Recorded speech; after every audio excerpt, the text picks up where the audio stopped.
Hello বন্ধুরা, কেমন আছো তোমরা সবাই? আশা করি অনেক অনেক ভালোই আছো। আর তোমাদের ভালোবাসায় আমিও অনেক ভালো আছি, কারণ তোমরা আমাকে যে পরিমাণে ভালোবাসা দিয়েছ এবং সাপোর্ট দিয়েছ তা আমি কোনোদিন ভুলতে পারবো না। তাই তোমাদেরকে মজা দেওয়ার জন্য আবারও একটি নতুন গল্প নিয়ে হাজির হলাম। গল্পটি শোনার মতো, আশা করি তোমাদের দাঁড়িয়ে যাবে এবং তোমরা হাতের কাজ করতে সবাই হেডফোন নিয়ে বসে যাও। যদি আমার গল্প শুনে মজা পাও তাহলে অবশ্যই আমার চ্যানেলটি সাবস্ক্রাইব করবে। তো চলো বন্ধুরা, আমরা কথা না বাড়িয়ে আসল গল্পে চলে যাই। আমি যে বাসাতে কাজ করতাম সেই বাসার মালকিন অনেক সুন্দরী দেখতে ছিলেন, কিন্তু তিনি কাজের লোকদের সাথে তেমন কথা বলতেন না। আমি ওনাকে লুকিয়ে লুকিয়ে দেখতাম। একদিন উনি আমাকে ধরে ফেলেন আর জিজ্ঞেস করেন, তুমি আমাকে লুকিয়ে লুকিয়ে কেন দেখো? তখন আমি তাকে সত্যি কথা বলে দিই। আমি বলি, আমার আপনাকে অনেক সুন্দরী মনে হয়। উনি বলেন, আমাকে যদি তোমার এত সুন্দরী মনে হয় তাহলে আমাকে বিয়ে করে নাও। এটা শুনে আমি খুশিতে পাগল হয়ে যাই। তারপর মালকিন আমাকে একটা বড় ঘরে নিয়ে যান। সেই ঘরের ভিতরে ঢুকেই আমার শরীরের লোম দাঁড়িয়ে যায়, কারণ ভিতরে তো আমার নাম শ্যামল। আমি আমার মায়ের সাথে একটা ছোট গ্রামে থাকতাম। আমি লোকের বাড়িতে কাজ করে নিজের সংসার চালাতাম। আমার বাবা অনেক বছর আগে এই পৃথিবী ছেড়ে চলে গিয়েছিলেন, সেই কারণে মা আমাকে বেশি পড়াতে পারেননি। আর তাই আমি কোনো ভালো চাকরিও পাইনি। বাড়িতে আমরা দুইজন মাত্র মানুষ ছিলাম, আমি আর আমার মা। গ্রামের চৌধুরীদের বাড়িতে চাকরির কাজ করতাম। মা আমাকে অনেকবার বিয়ে করতে বলেছিল, কিন্তু এখন আমার বিয়ে করার কোনো ইচ্ছে নেই। আগে আমি একটা বড় বাড়ি করতে চাই, তারপর আমি বিয়ের ব্যাপারে ভাবতে চাই। আমি সেই রকম ছেলে নই যারা বড় হতে না হতেই বিয়ে করার জন্য ব্যস্ত হয়ে পড়ে। আমি মনে করি আগে আমার একটা মেয়ের দায়িত্ব নেওয়ার যোগ্য হয়ে ওঠা উচিত, তারপরে বিয়ে করা। আর আমার এখন কারো দায়িত্ব নেওয়ার ক্ষমতা নেই। আমি যা রোজগার করি তাতে আমি শুধু আমার মায়ের দায়িত্ব নিতে পারব। অন্য আর একটা মেয়ের দায়িত্ব নেওয়ার ক্ষমতা আমার এখনো হয়নি। তাহলে আমি মাকে আমার জন্য মেয়ে দেখতে নিষেধ করতাম। এতে মা একটু রেগে যেত, কিন্তু তারপর মা বুঝতে পারত যে আমি কেন তাকে নিষেধ করছি। আমি অনেক বছর ধরে আমার গ্রামে কাজ করছি, কিন্তু চৌধুরীদের বাড়িতে কাজ করে আমি আমার পারিশ্রমিক ছাড়া আর কিছুই পেতাম না। ওদের থেকে অন্য কোনো সাহায্য পেতাম না। আমার পারিশ্রমিকের টাকায় তো আমাদের সংসার শুধু চলত, তাহলে আমি নতুন বাড়ি তৈরি করার টাকা কোথা থেকে পাব? আমার মাঝে মাঝে মনে হতো আমার স্বপ্ন স্বপ্নই থেকে যাবে, সেটা কোনোদিন সত্যি হবে না। চৌধুরীদের বাড়িতে অনেকগুলো কাজের লোক ছিল, তারা সবাই অনেক খুশি ছিল, কারণ তারা দুবেলা দুমুঠো খেতে পারত। ক্ষুধা ছাড়া বেশি তাদের কোনো চাহিদা ছিল না। বড়লোকেদের এতে অনেক লাভ হতো, তারা গরিবদের শুধু খাবার দিয়ে কম টাকায় অনেক বড় বড় কাজ করাতে পারত। আর গরিব লোকেরা সেটা খুশি হয়েই করে দিত। এতে তাদেরও দোষ নেই। নিজেদের ক্ষুধা নিবারণের জন্য কিছু একটা তো করতেই হবে। এমনিতেই গ্রামে গঞ্জে চাকরি বেশি নেই, আর থাকলেও একটা অশিক্ষিত লোককে চাকরি দেবে কে? তাই তাদের কাছে একটাই উপায় ছিল, যে বড় লোকদের বাড়িতে কম পয়সায় চাকরির কাজ করা। আর বড় লোকেরা এটার সুযোগ নিত। আমার বাবা তো চৌধুরীর বাড়িতেই কাজ করত। আমার বাবা এই পৃথিবী ছেড়ে চলে যাওয়ার পরে সেই কাজটা আমি পেয়েছিলাম। আমি আর বাবা সারা জীবন ওদের হয়ে কাজ করে গেলাম, কিন্তু তার পরিবর্তে আমরা কি পেলাম? আমরা নিজেদের একটা ভালো বাড়িও বানাতে পারি না। আমার অনেক ইচ্ছে করত এখান থেকে দূরে কোথাও চলে যেতে, কিন্তু মা আমাকে বারবার আটকে দিত। মা বলতো আমি অল্পতেই সন্তুষ্ট, আমার ছেলের সাথে আছে, এতে আমি খুশি। আমার আর কিছু চাই না। আমার মায়ের কথা শুনে আমি আর যেতে পারতাম না। তারপর একদিন এমন একটা ঘটনা ঘটল যেটাতে আমার সিদ্ধান্ত নেওয়া আরও সহজ হয়ে উঠল। একদিন আমার মায়ের অনেক শরীর খারাপ হয়, আর আমি তাকে ডাক্তারের কাছে নিয়ে যাই। ডাক্তার বাবু কিছু ওষুধ লিখে দেন। সেই ওষুধগুলো কিনতে দিয়ে আমি দেখি সেগুলো অনেক দামি, আর আমার কাছে এত টাকাও নেই। আমি চৌধুরী বাবুর কাছে গিয়ে বললাম, আমার এখনই কিছু টাকার দরকার, আমার মা অনেক অসুস্থ, তার জন্য ওষুধ কিনতে হবে। চৌধুরী বাবু টাকা দিতে রাজি হন না। তিনি বলেন, তোমার মায়ের তো অনেক বয়স হয়েছে, তিনি আর বেশি দিন বাঁচবেন না, তার পিছনে খরচা করে কি লাভ? তাকে শান্তিতে যেতে দাও। আমি ভাবি, কেউ এইভাবে কারোর মৃত্যু কামনা কি করে করতে পারে? আমি তারপর আমার এক বন্ধুর থেকে টাকা ধার নিয়ে আমার মায়ের জন্য ওষুধ কিনে আনি, আর মা দ্রুত সুস্থ হয়ে ওঠে। তারপর আমি ঠিক করি যে আমি আর চৌধুরীদের বাড়িতে কাজ করব না। আর এমনিতেও আমার বন্ধুর টাকা আমাকে ফেরত দিতে হবে, তাই আমি শহরে যাবার সিদ্ধান্ত নেই। মা এতে খুশি ছিল না, কিন্তু আমি অনেক বোঝানোর পরে মা রাজি হয়। আমাকে একটা শর্তেই শহরে যেতে দিতে রাজি হয়। মা বলে, যেই আমার বন্ধু ধারের টাকা শোধ হয়ে যাবে তখনই আমাকে গ্রামে ফিরে আসতে হবে। তখন আমি মাকে হ্যাঁ বলে দিই, কিন্তু আমি আর গ্রামে ফিরে আসব কিনা সেটা ভবিষ্যতের উপরে নির্ভর করছে। কিন্তু সেই মুহূর্তে মায়ের কথা মেনে নেওয়া ছাড়া আমার আর কোনো উপায় ছিল না। শহরে আমার এক বন্ধু থাকে, তার সাথে আমার দেখা হয়েছিল, আর সে আমাকে তার ঠিকানা দিয়েছিল। সেই ঠিকানা এখনো আমার কাছে রাখা আছে। আমি ঠিক করি যে শহরে গিয়ে কার কাছে উঠব। মায়ের অনেক মন খারাপ হয়ে গিয়েছিল, কিন্তু আমি কি করব? আমাকে গ্রামের বাইরে যেতেই হবে। এই গ্রামে পড়ে থাকলে চৌধুরীরা এভাবেই কম টাকায় আমাদেরকে দিয়ে কাজ করিয়ে নিবে, আর আমরা তাদের হাতের পুতুল হয়ে থাকব। গ্রামে আমাদের যেসব আত্মীয় স্বজনরা ছিল তাদেরকে আমি বলে যাই যে আমার অনুপস্থিতিতে তারা যেন মাকে দেখে রাখে। তারপর আমি নিজের জিনিসপত্র গুছিয়ে বিকেলে শহরের জন্য রওনা দিলাম। আমি এর আগে কখনো বড় শহরে যাইনি। ছোটবেলায় একবার বাবার সাথে গিয়েছিলাম, তারপর আর কখনো যাইনি। তবে হ্যাঁ, আমাদের গ্রামের পাশেই একটা ছোট্ট শহর ছিল, সেখানে আমি মাঝে মধ্যে জিনিসপত্র কিনতে যেতাম। আমি পরের দিন একটা বড় শহরে গিয়ে পৌঁছাই। আমি আমার বন্ধুর ঠিকানা তার সাথে এনেছিলাম। সেই ঠিকানাটা খুঁজতে আমার একটা দিন চলে যায়। শেষমেশ আমি তার বাড়িতে গিয়ে উঠি, কিন্তু আমি জানি না সে এখনো সেখানে থাকে কিনা। সে যদি না থাকে তাহলে আমি কোথায় যাব জানি না। সেই দরজায় গিয়ে কলিং বেল দিলাম, আর আমার বন্ধু এসে দরজাটা খুলল। সে আমাকে দেখে অবাক হয়ে যায় আর খুশিতে পাগল হয়ে যায়। সে আমাকে অনেকবার বলেছিল শহরে এসে কাজ করতে, কিন্তু আমি মায়ের জন্য আসতে পারিনি। সেও আমাদের গ্রামের ছেলে, বাড়িতেও একা ছিল না, ওর স্ত্রী আর ছেলেও ছিল। তাই আমি বুঝতে পারি আমাকে অন্য কোথাও থাকার ব্যবস্থা করতে হবে। আমার বন্ধুর বাড়িতে আমি ৩-৪ দিনের বেশি থাকতে পারবো না। তাই আমার খুব তাড়াতাড়ি একটা কাজের প্রয়োজন। আমার বন্ধু আমাকে ঘরের ভিতরে নিয়ে যায়, কিছু খেতে দেয়, আর তারপর জিজ্ঞেস করে আমি কেমন আছি। আমরা দুইজনে গল্প করতে থাকি। আমি সুযোগ বুঝে আমার বন্ধুকে বলি আমাকে একটা কাজ খুঁজে দিতে। সে বলে, এই ব্যাপারে আমরা কাল সকালে কথা বলবো। এখন আয়, আমরা আরাম করি। সে আমাকে একটা ঘরে নিয়ে যায়। আমিও অনেক ক্লান্ত হয়েছিলাম, তাই আমি শুয়ে পড়ি। তখন আমার মায়ের কথা অনেক মনে পড়ে আমার। আমি কখনো মায়ের থেকে এত দূরে থাকিনি। বাবা এই পৃথিবী ছেড়ে চলে যাওয়ার পর থেকে আমার মা ছাড়া আর কেউ ছিল না। মায়েরও আমি ছাড়া আর কেউ নেই। আমি ভাবতে থাকি যে মা এখন কি করছে, সে ঠিকমত খেয়েছে কিনা। আমার কাছে কোনো ফোন নেই যে তার খবর নেব।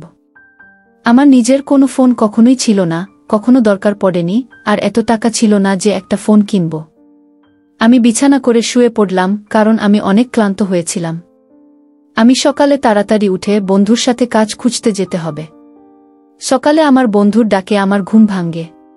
আমি জল খাবার খেয়ে আমার বন্ধুকে কাজের কথা বলি। সে আমাকে বলে তাড়াতাড়ি তৈরি হয়ে নিতে, সে এক জায়গায় কথা বলে রেখেছে, আজ আমাকে সেখানে নিয়ে যাবে। এই কাজটা যদি আমি পেয়ে যাই তাহলে অনেক ভালো হবে। আমি দ্রুত তৈরি হয়ে বন্ধুর সাথে বেরিয়ে পড়লাম। সবার আগে আমি একটা ফোনের বুথ খুঁজে মাকে ফোন করলাম। মায়ের খবর নিয়ে আমি শান্তি পেলাম, মাও আমার খবর পেয়ে খুশি হল। আমি দ্রুত ফোনটা সেরে বন্ধুর সাথে এগোলাম। সে আমাকে একটা বড় বাংলোতে নিয়ে গেল। এত সুন্দর বাংলো আমি আগে কখনো দেখিনি। আমরা দরজানের সাথে কথা বলে ভিতরে গেলাম। আমরা বাইরের ঘরে বসে অপেক্ষা করছিলাম। বাংলোটা বাইরে থেকে যতটা সুন্দর ছিল, ভিতর থেকেও ততটাই সুন্দর। আমার বন্ধু বলল যে এই বাংলোটা একটা মহিলার। তিনি বাংলোতে একা থাকেন। বাকি সব কাজের লোক, তার স্বামী কিছু বছর আগে এই পৃথিবী ছেড়ে চলে গেছেন। তারপর থেকে উনি এখানে একাই থাকেন। কিছুক্ষণ পর একটা কাজের মেয়ে বাইরে এসে সে আমাদেরকে ভিতরে ডাকে। সে একটা বড় ঘরের সামনে আমাদেরকে নিয়ে যায় আর আমাদেরকে ভিতরে যেতে বলে। সেই ঘরের ভিতরে পা রাখতেই আমি সামনে একটা মহিলাকে দেখতে পেলাম। সেই মহিলা এতটাই সুন্দরী ছিল যে তাকে দেখে আমি চোখ ফিরাতে পারছিলাম না। সে আমাদেরকে জিজ্ঞেস করে, তোমাদের দুইজনের মধ্যে এখানে কাজ কে করবে? এর উত্তরে আমার বন্ধু নামটা বলে। মালকিন বলেন, তোমার বন্ধু কি কথা বলতে পারে না? তখন আমি বলি, কথা বলতে পারে, আমি এখানে কাজ করব। আমার বন্ধু তখন চুপ করে যায়। মালকিন আমাকে কিছু প্রশ্ন করেন। তিনি আমাকে জিজ্ঞেস করেন আমি কি কাজ করতে পারি। আমি বলি, উনি আমাকে যা কাজ দেবেন আমি করে দেব। তখন মালকিন বলেন, তার একটা মালির প্রয়োজন। তার বাড়ির মালি কিছু মাস আগে এই পৃথিবী ছেড়ে চলে যায়, তাই তিনি নতুন মালি হচ্ছেন।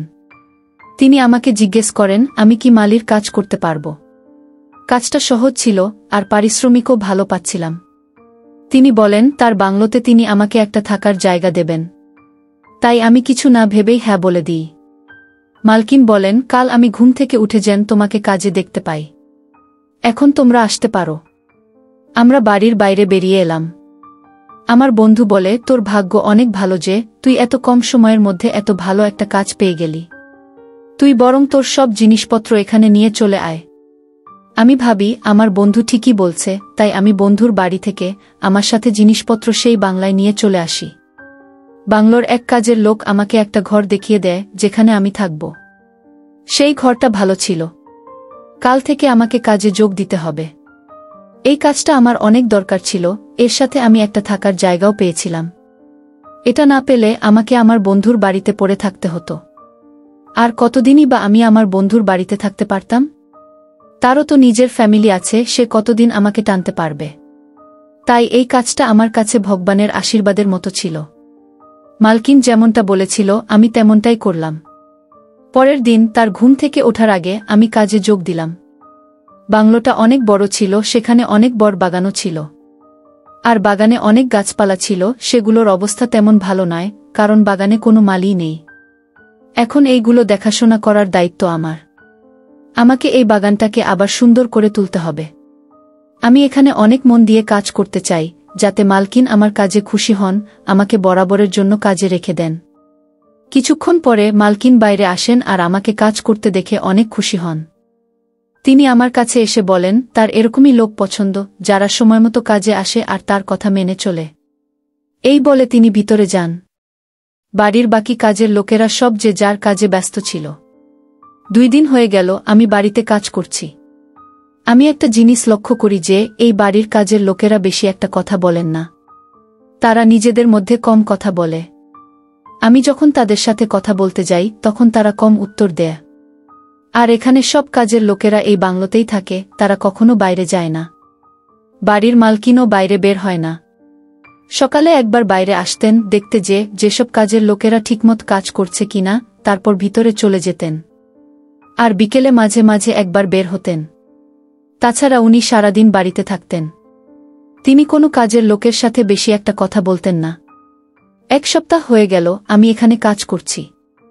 এই 1 সপ্তাহে আমি দেখি এই বাংলোতে বাইরে থেকে কোনো লোক আসে না, আর বাংলোর লোকেরাও বাইরে বের হয় না। মালকিন অনেক সুন্দরী ছিল। তিনি যখন বাইরে আসতেন তখন আমি তাকে দেখতে ব্যস্ত হয়ে পড়তাম। আমার আর কাজে মন থাকত না, আমি মালকিনের দিকেই তাকিয়ে থাকতাম। বিকেলে যখন উনি বাইরে আসতেন তখন আমি গাছের আড়াল থেকে উনাকে লুকিয়ে দেখতাম।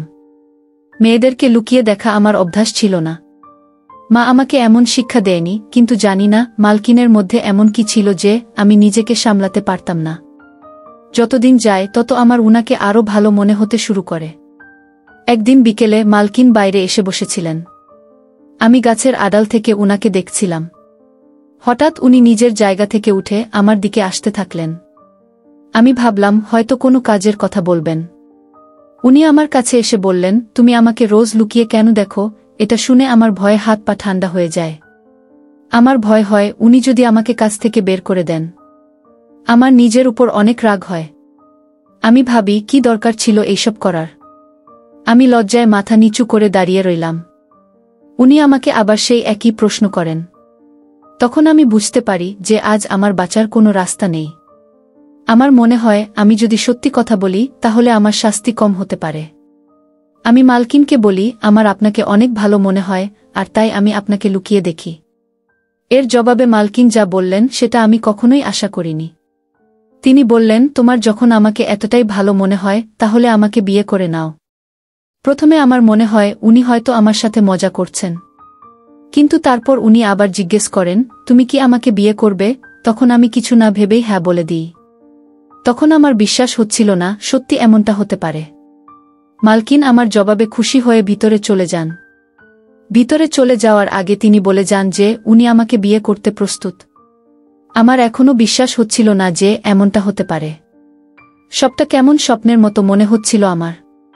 আমার মনে হলো বিয়ে করার আগে আমার মায়ের অনুমতি নেওয়া দরকার। কিন্তু তারপর আমি ভাবলাম যদি মা এই বিয়েতে রাজি না হয় তখন কি হবে। শেষমেশ আমি ঠিক করলাম যে আগে আমি মালকিনকে বিয়ে করে নেব, তারপর মাকে জানাব। তখন মা ঠিক মেনে নেবে। আনন্দে আমার সারারাত ঘুম হয় না। কোথায় আমি আর কোথায় মালকিন? আমি একজন গরিব ছেলে আর উনি কত সম্পত্তির মালিক। উনি দেখতেও অনেক সুন্দরী মহিলা। উনাকে তো যে কেউ বিয়ে করতে চাইবে। এই বিষয়ে আমার তখন ভাবা উচিত ছিল, কিন্তু আমি ভাবিনি। পরের দিন সকালে মালকিন বাগানে এসে আমাকে আবার একই প্রশ্ন জিজ্ঞেস করে যে আমি উনাকে বিয়ে করতে প্রস্তুত কিনা। আমি মাথা নাড়ি। তখন উনি আমাকে ওনার সাথে যেতে বলেন। আমি ভাবলাম আজ হয়তো আমাদের বিয়ে হয়ে যাবে। কিন্তু তিনি আমাকে বিয়ের মণ্ডপে নিয়ে যাওয়ার পরিবর্তে একটা কারাগারে নিয়ে যান। সেই কারাগারের ভিতরে রাখতেই আমার মনটা কেঁপে উঠল, কারণ কারাগারের ভিতরে আমার মতো আরও অনেক কম বয়সী ছেলে ছিল। কারাগারের ভিতরে হালকা আলো ছিল। আমি মালকিনকে জিজ্ঞেস করি তিনি আমাকে এখানে কেন নিয়ে এলেন। মালকিন আমার প্রশ্নের কোনো উত্তর দেন না। তিনি আমাকে অপেক্ষা করতে বলে আর সেখান থেকে চলে যান। আর আমি কারাগারের ভিতরেই রয়ে যাই। তখন আমার মনে হয় যে মালকিনকে বিয়ে করতে চেয়ে আমি অনেক বড় ভুল করে ফেলেছি। তারপর আমার মনে হয় হয়তো মালকিন আমার পরীক্ষা নিচ্ছেন। এই ভেবে আমি কারাগারের ভিতরে গিয়ে বসে পড়লাম। কিছুক্ষণ পরে একটা কাজের লোক এসে আমাকে খাবার দিয়ে যায়। আমি তাকে জিজ্ঞেস করি যে মালকিন কোথায়, কিন্তু সে আমার প্রশ্নের কোনো উত্তর না দিয়ে চলে যায়। আমার অনেক ক্ষুধা পেয়েছিল, তাই আমি দ্রুত খেয়ে নিলাম। আমি বুঝতে পারি যে খাবার না খেলে চলবে না, খাবারের উপর রাগ করে কোনো সমস্যার সমাধান হবে না। এইভাবে বেশ কিছুদিন আমি কারাগারে পার করি। ঠিক কতদিন আমি এখানে বন্দী আছি আমি আমার নিজেরও খেয়াল নেইনি। শুধু সকালে একবার, বিকেলে একটা কাজের লোক এসে আমাকে খাবার দিয়ে যায়। মালকিন আর এদিকে আসেন না। আমি কারাগারের এপাশ ওপাশ ঘুরে দেখছিলাম, কিন্তু এখান থেকে বাইরে বেরোনোর কোনো রাস্তা নেই। একদিন সকালে কাজের লোক খাবার দিতে আসে, তার সাথে মালকিনও আসেন। উনাকে দেখে আমি একটু নিশ্চিন্ত হই। আমার মনে হয় এইবার হয়তো আমার পরীক্ষা শেষ হয়ে গেছে, তাই উনি আমাকে নিতে এসেছেন। মালকিন বলেন যে কাল তার সাথে আমার বিয়ে, আর উনি এটা বলতে এখানে এসেছেন। কাল বিকেলে উনি আমাকে নিয়ে যাবেন। কিন্তু একটা প্রশ্ন আমার মাথায় ঘুরপাক খাচ্ছিল। শেষমেশ আমি সাহস করে মালকিনকে প্রশ্নটা করেই ফেলি যে তিনি আমাকে এতদিন এই কারাগারে কেন রেখেছিলেন, আর এখানে বাকি যেসব ছেলেরা আছে তারা কারা। মালকিন যেতে যেতে দাঁড়িয়ে যান। উনি আমার দিকে তাকিয়ে বললেন, সেটা অনেক বড় গল্প। এখন আমার কাছে এত সময় নেই। কিন্তু আমি রাগ করি যে এটা জানতেই চাই। আমার প্রশ্নের উত্তর না দিলে আমি বিয়ে করব না। মালকিন তখন আমার সামনে একটা চেয়ারে বসে পড়েন। তিনি বলেন, চলো তোমার শেষ ইচ্ছেটা পূরণ করে দিই। এই বলে উনি আমাকে ওনার গল্প বলতে শুরু করেন। আজ থেকে কিছু বছর আগে আমার বিয়ে হয়েছিল। আমার যার সাথে বিয়ে হয়েছিল সে এই বাড়ির মালিক ছিল। আমরা একে অপরকে অনেক ভালোবাসতাম। আমাদের অনেক দিনের সম্পর্ক ছিল, কিন্তু সে বিয়ে করতে চাইছিল না। আমি বুঝতে পারছিলাম যে সে এমনটা কেন করছে। একদিন আমি তাকে বলি যে সে যদি আমাকে বিয়ে না করে তাহলে আমি এই পৃথিবী ছেড়ে চলে যাব। তাকে এই ভয় দেখিয়ে বিয়েতে রাজি করাই।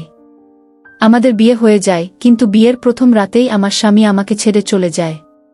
পরে আমি জানতে পারি যে তার কোনো একটা বড় রোগ ছিল, যে কারণে সে আমাকে বিয়ে করতে চায়নি। তিনি আমার নামে সব সম্পত্তি লিখে দিয়ে যান, যাতে ভবিষ্যতে আমার কোনো কিছুর অভাব না হয়। কিন্তু আমি ওনাকে ছাড়া কি করে থাকব? ওনাকে ছাড়া আমার জীবন অসম্পূর্ণ। আমি ঠিক করি যে আমাকে যেমন করেই হোক ওনাকে ফিরিয়ে আনতে হবে। আর তাই আমি একটা সাধু বাবার কাছে যাই। বাবা আমাকে একটা উপায়ে বলেন, কিন্তু সেটা অনেক ভয়ানক। তিনি আমাকে বলেন যে অনেক বিয়ে করতে হবে, আর বিয়ের প্রথম রাতেই কি তাদেরকে আমার একটা কারাগারে বন্দী করে ফেলতে হবে। এরকমটা যদি আমি কয়েকজনের সাথে করতে পারি, তবে আমি আমার স্বামীকে ফেরত পাব। এখনো পর্যন্ত আমি কয়েকজনকে বন্দী করেছি। তুমি হচ্ছ তার মধ্যে একজন। তোমাকে বিয়ে করে বন্দী করতে পারলেই আমার কাজ সম্পূর্ণ হবে, আর আমি আমার স্বামীকে ফেরত পাব। মালকিনের কথা শুনে আমার অনেক ভয় হয়। আজকালকার দিনে কেউ এইসব কুসংস্কারে বিশ্বাস করে নাকি? আমার মনে হলো যে মালকিন মানসিকভাবে সুস্থ নন, উনার মানসিক চিকিৎসা দরকার। নিজের স্বামীকে হারিয়ে উনি অসুস্থ হয়ে গেছেন। আমি বুঝতে পারি যে এখানে বাকি ছেলেগুলোর মতোই আমার অবস্থা হবে। মালকিন চেয়ার থেকে বাইরে চলে যান আর যাবার আগে আমাকে বলে যান যে কাল বিকেলে তৈরি থাকতে তিনি আমাকে নিতে আসবেন। এই কথা বলে তিনি চলে যান। আমি কি করব? কিছুই বুঝতে পারছিলাম না। আমার অপেক্ষা করা ছাড়া আর কোনো উপায় নেই। কাল বিকেলে যখন আমি কারাগার থেকে ছাড়া পাব, তখনই আমি কিছু করতে পারব। এখন আমার পক্ষে কিছু করা সম্ভব নয়। অপেক্ষা করতে করতে শেষে বিকেল হয় আর একটা কাজের লোক এসে কারাগারের দরজা খুলে আমাকে বাইরে আসতে বলে। আমি বেরিয়ে আসি। সেই কাজের লোকটা আমাকে তার সাথে নিয়ে যায়। সে একটা বড় ঘরে আমাকে নিয়ে যায়। সেই ঘরের ভিতরে ঢুকে আমি দেখি মালকিন সামনেই বসে আছেন। আমাকে দেখে তিনি উঠে আসেন। উনি বলেন, খাটের উপরে তোমার পোশাক রাখা আছে, তুমি তাড়াতাড়ি তৈরি হয়ে নাও। কিছুক্ষণ পরেই আমাদের বিয়ে। আমি দেখি খাটের উপরে একটা স্যুট রাখা আছে, সেটা বিয়ের পোশাক ছিল। মালকিন ঘর থেকে বেরিয়ে যান। আমি ঘরের আশপাশে দেখি কোনো বেরোনোর রাস্তা আছে কিনা, কোথাও কোনো জানলা বা কিছু আছে কিনা, কিন্তু আমি কিছুই খুঁজে পেলাম না। আর দরজাটা মালকিন বাইরে থেকে বন্ধ করে দিয়ে গেছেন, তাই আমার এখান থেকে পালানোর কোনো রাস্তা নেই। আমি বিয়ের পোশাকটা নিয়ে বাথরুমে চলে গেলাম। কিছুক্ষণ পর আমি তৈরি হয়ে বাইরে এলাম। আমি আয়নার সামনে দাঁড়িয়ে নিজেকে দেখতে থাকলাম। আজ যদি আমার সত্যি বিয়ে হতো, তাহলে আমার মা আমাকে এই পোশাকে দেখে অনেক খুশি হতো, কিন্তু কে জানে আমার মা আমাকে আর কোনোদিন দেখতে পাবে কিনা। কিছুক্ষণ পরে আমি দরজা খোলার আওয়াজ পাই। আমি পিছনে ফিরে দেখি মালকিন বউয়ের সাজে দাঁড়িয়ে আছেন। তিনি আমাকে বলেন, পণ্ডিত বাবা এসে গেছেন, তুমি আমার সাথে চলো। আমি মালকিনের সাথে একটা বড় হল রুমে গিয়ে পৌঁছলাম। সেখানে আমার বিয়ের সব আয়োজন করা হয়েছে। পণ্ডিত বাবা বসেছিলেন সেখানে। পণ্ডিত বাবা আর ৪-৫ জন কাজের লোক ছাড়া কেউ ছিল না। আমাদের বিবাহ শুরু হয়ে যায়, কিন্তু বিবাহ সম্পন্ন হওয়ার আগেই কেউ একজন এসে এইসব থামিয়ে দেয়া। তাকে দেখে আমার মালকিনের চেহারার রং পরিবর্তন হয়ে যায়, আর আমার মুখে হাসি ফুটে ওঠে। কারণ যে এসেছে আমাদের বিবাহ বন্ধ করতে, সে আর কেউ নয়, আমার বন্ধু। সে তার সাথে পুলিশ নিয়ে এসেছে। আমার বন্ধু পুলিশকে বলেছে কিভাবে এই মহিলা গরিব ছেলেদেরকে বিয়ে করে তাদেরকে বন্দি রাখে। পুলিশ এসে ওখানে যারা উপস্থিত ছিল সবাইকে গ্রেফতার করে।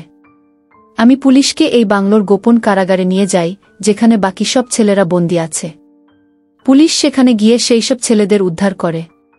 পুলিশের সাথে যাওয়ার আগে মালকিন আমাকে জিজ্ঞেস করেন, এইসব কি করে হলো? ওরা খবর পেল কি করে? তুমি ওদেরকে খবর দিয়েছ, কিন্তু তুমি এইসব করলে কি করে? তুমি তো এই বাড়ির বাইরে বের হওনি। কথাটা একদম ঠিক। আমি এই বাড়ির বাইরে এক পা ও রাখেনি, কেউ আমার সাথে দেখা করতে আসেনি। তাহলে সে কি করে এলো? আমি মালকিনকে বলি, যেই দিন প্রথম এই বাড়িতে এসেছিলাম, সেই দিন আমি রাস্তায় একটা পাবলিক বুথ থেকে আমার মাকে ফোন করেছিলাম। সেটা দেখে আমার বন্ধু বুঝতে পেরেছিল যে আমার কাছে কোনো ফোন নেই। বন্ধুর কাছে 2টা ফোন ছিল, তাই সে একটা ফোন আমাকে দিয়ে দেয়। সেই ফোনটা সবসময় আমার কাছে থাকত। আপনি যখন আমাকে কারাগারে নিয়ে গিয়ে বন্ধ করে দিয়েছিলেন, তখন আমি কাউকে ফোন করিনি, কারণ আমি জানতাম তখন ফোন করলে কোনো লাভ হবে না। পুলিশ যদি তখনই বাড়িতে আসতো, তাহলে আমাদের কাউকে খুঁজে পেত না, কারণ তখন আমরা কারাগারে ছিলাম। তাই আমি সঠিক সময়ের অপেক্ষায় বসেছিলাম। আপনি যখন আমাকে কারাগার থেকে বের করে আনলেন বিয়ে করার জন্য, তখন আমি সুযোগ বুঝে আমার বন্ধুকে ফোন করে তাকে সব কথা জানিয়ে দিলাম। আমি তাকে বলেছিলাম এখানে পুলিশ নিয়ে আসতে, গরিব অসহায় ছেলেদের কষ্ট দিয়ে বিয়ে করে তাদেরকে বন্দি রাখার জন্য মালকিনের সাজা হয়। তারপর এটাও জানা যায় যে তিনি কোনো সাধারণ মহিলা নন, নিজের স্বামীকে হারিয়ে তিনি মানসিক রোগী হয়ে উঠেছিলেন। আদালত বলেন যে ওনাকে শাস্তি দেওয়ার সাথে সাথে ওনার চিকিৎসা করা হবে। ওনাকে ধরিয়ে দেওয়ার জন্য সরকার আমাকে পুরস্কার দেয়। সেই পুরস্কারের টাকায় আমি নিজের একটা ব্যবসা শুরু করি। আমার গ্রাম থেকে মাকে এখানে নিয়ে আসি। আমি শহরে একটা ভালো হাসপাতালে মায়ের চিকিৎসা করাই। এখন সবকিছু ভালো চলছে। এখন আমার নিজের ব্যবসা আছে, কারোর হয়ে কাজ করতে হবে না। কথায় বলে, কোনো জিনিস যদি তার সীমা অতিক্রম করে, তাহলে সেটা শুধু ক্ষতি করে। ভালোবাসা এমনই একটা জিনিস, ভালোবাসা কোনো অন্যায় নয়, কিন্তু ভালোবাসাকেও নিয়ন্ত্রণে রাখা উচিত। আবেগকে নিয়ন্ত্রণ না করতে পারলে সেটা হাতের বাইরে চলে যায় এবং মানুষকে অনেক খারাপ কাজ করতে বাধ্য করে। যে কোনো মানুষের এটাই নিয়ম। যে কোনো মানুষ একবার এই পৃথিবী ছেড়ে চলে গেলে সে আর ফেরত আসে না। সবাইকে সেটা মেনে চলা উচিত। নিয়তিকে পরিবর্তন করতে গেলে তার ফল কখনোই ভালো হয় না। সবাইকে বলুক যে তোমরা ভালোবাসতে শেখো, অন্যদেরকে ভালোবাসতে শেখাও, কিন্তু সবটাই নিজেদের সীমার মধ্যে থেকে। প্রিয় বন্ধুরা, গল্পটি ভালো হলে অবশ্যই কমেন্ট করে জানাবেন। গল্পটিতে যদি কোনো ভুল ত্রুটি থাকে তাহলে ক্ষমা করে দিবেন। আর নিয়মিত এমন গল্প শুনতে ভিডিওটিতে লাইক এবং চ্যানেলটিকে সাবস্ক্রাইব করে সাথেই থাকুন। আর হ্যাঁ, নোটিফিকেশন অন করে রাখবেন যাতে পরবর্তী গল্প সবার প্রথমে আপনাদের কাছে পৌঁছে যায়। বন্ধুরা, আজকের ভিডিওটা এখানেই শেষ করলাম। অনেক কষ্ট করে ভিডিওটি আপনাদের জন্য বানিয়েছি। যদি ভিডিওটি আপনাদের ভালো লেগে থাকে তাহলে একটা লাইক করবেন এবং চ্যানেলটি অবশ্যই সাবস্ক্রাইব করবেন এই আশা ব্যক্ত রেখে আপনাদের কাছ থেকে বিদায় নিচ্ছি আমি। দেখা হবে আগামীকালের নতুন কোনো ভিডিওতে। সে পর্যন্ত সবাই ভালো থাকুন, সুস্থ থাকুন। ধন্যবাদ।